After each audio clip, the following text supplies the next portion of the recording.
Yan, Gixxer 2017 model. Carb. Yan. Palagi po kasing issue nito, yung lagtik problem. Yung palagi yung naririnig ko sa mga ibang mga Gixxer owner. Malagitik daw. Oo, malagitik talaga siya. Lalo na sa umaga. Sa unang andar.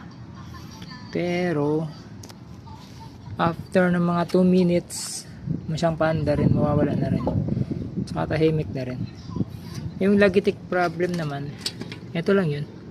Yung solution ko dito, kailangan ko ng flat screw na maliit.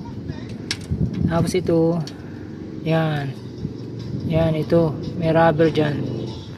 Tatanggalin mo yung rubber. Tapos, higpitan mo siya pakaliwa. Kahit kayo lang, kaya nyo yan. Ito.